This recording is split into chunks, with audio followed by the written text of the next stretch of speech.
Well, thank you for joining this in conversation session. My name is Matt Wilson. I'm Director of Consulting at the Sports Consultancy. And over the last 9 months, we've had the privilege of working with the world's newest, most innovative, technologically advanced world championships in SailGP. And we've been supporting them in securing new host cities for their second season, which launches in Bermuda in April of next year.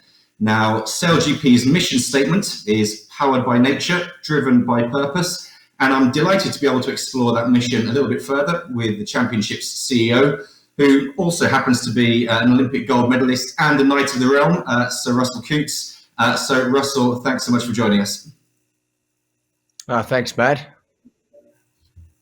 So before we get into SailGP, Russell, I'm interested in exploring your own transition, your own career from elite athlete to major event leader.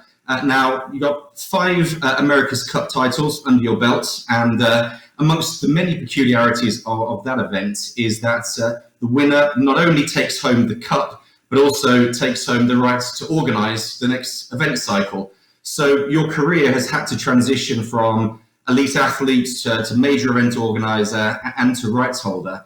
So as you reflect on that, what skills are most transferable from high-performance sports to high-performance business? Well, I must say, I think sailing in particular provides a lot of skills that are transferable to business. It's an incredible team sport, number one, and everyone on board has a significant role in order for that boat to really perform. It's also a very technical sport where attention to detail is important. And on top of that, I think, like many sports at the top level, it teaches you the value of hard work. And, something that Larry Ellison said to me when I was asking him for some advice, he felt that one of the most important things in business is to never give up. And top sports definitely teaches you that. So successful high-performance sailors, I think, not only have to be great athletes with a determination to succeed, but they also have to understand engineering, physics, and be in tune with the weather and natural elements. So in many ways, the transition from top sport to business is it's rather natural in a way, especially if you are leading a sailing team.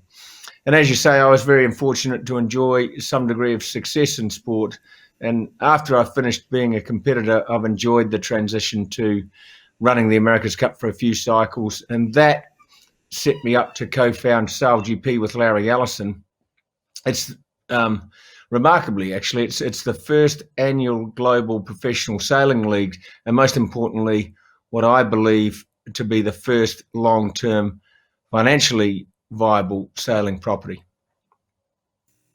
And you sort of naturally started to segue into SailGP, and SailGP was really founded to bring high-performance sport to fans in a new way. So as you reflect on formats and concepts that have gone before, how have you designed in innovation and differentiation into SailGP?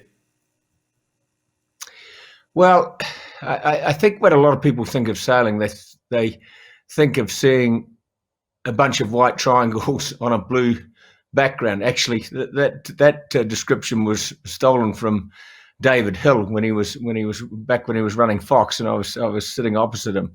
So it actually stimulated me to really go out and find new formats, and people have traditionally looked at sailing as being very far away, probably quite slow moving, and in many ways SailGP couldn't be further from that. And in fact, I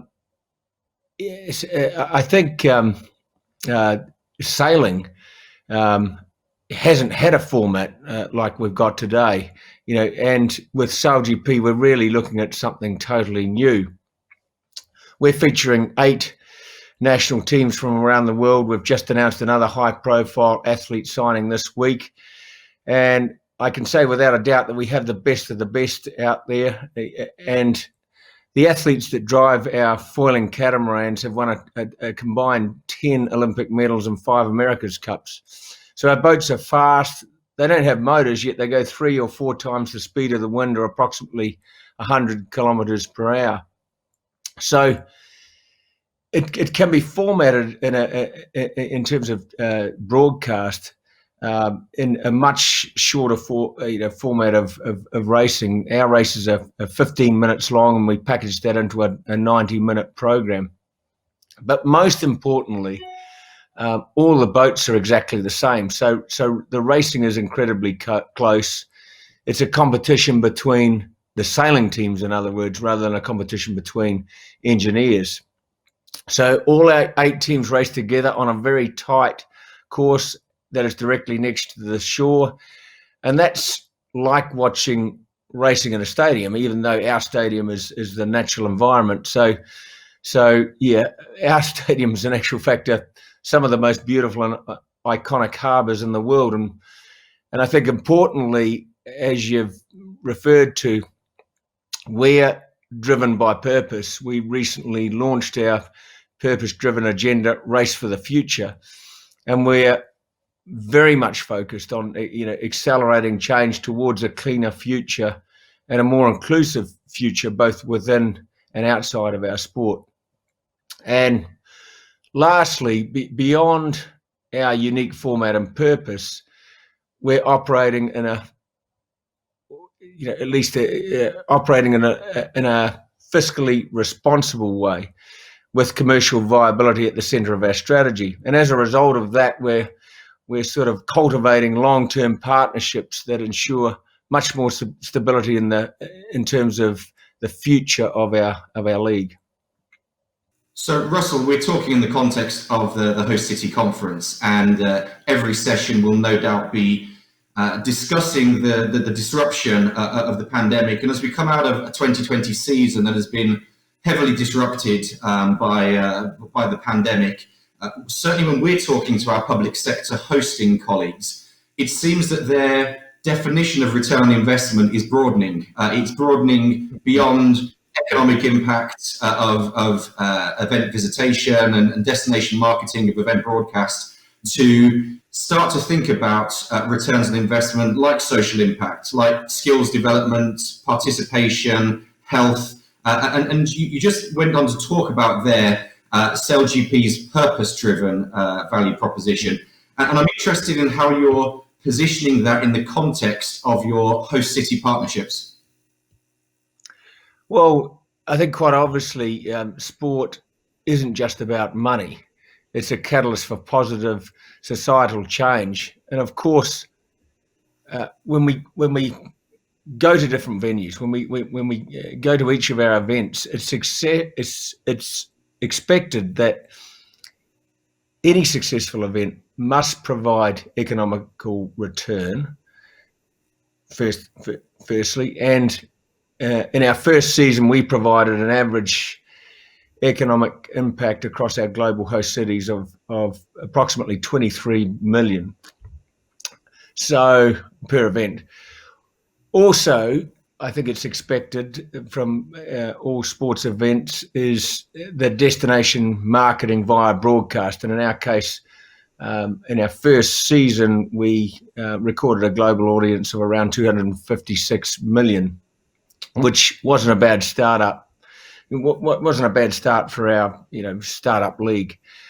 But while those two pieces are obviously fundamental pieces to the puzzle, they're no longer enough on their own, and we also have to provide a positive social impact and environmental impact on the local communities. And for us, from our inception, we've looked beyond the sporting elements of our property, and we've put a lot of effort into our sustainability, our youth engagement programs, and so forth during our first season. So pretty much everyone, actually, in actual fact, I think everyone in SailGP is passionate about our youth and environmental programs. So as our events were paused during COVID, we've used that time to progress further and put purpose at our core. And we recently announced that we are the first climate positive sports and entertainment property, which we are achieving both through drastic reductions in our carbon output and also by investing in projects to eliminate more than the remaining emissions, ultimately creating an environmental benefit. And in order to do that, we're partnering with companies that share our passion and want to showcase technologies to accelerate change towards that cleaner future. Companies like Evoy, ePropulsion, Tesla, ELG, Rockwell, and Oracle, and all of those companies were showcasing pretty cool and innovative technology. In the case of, for example, Oracle, they are providing us the technology to produce our broadcast totally remotely. So we're able to produce our broadcast in a studio in London. We were the first to sports property that I know of that did that on the scale that we did it in season 1. But this time for season 2, we're moving almost all of our broadcast for remote productions, obviously with the exception of camera and sound on site.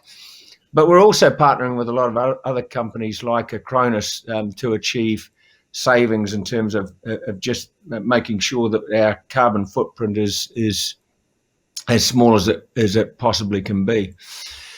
And aside from that, we're also enhancing our youth and community outreach programs. So SailGP Inspire, as we call it, ensuring that we have a real focus on diversity and inclusion. And ultimately, we have a goal of 10,000 participants across our education, careers and racing elements of SailGP Inspire over the next 5 years, with full gender balance and strong socioeconomic and racial diversity targets. So we've got some big goals environmentally and socially, social programming, should I say, and thus a core focus of our event delivery and something that can and should be tailored to the individual communities as we move between events. So it's a huge focus for us.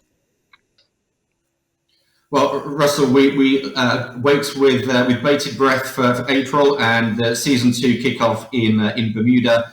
Wishing you all the best for that season. And it's been fascinating exploring SailGP with you. Thanks so much for your time. Thank you.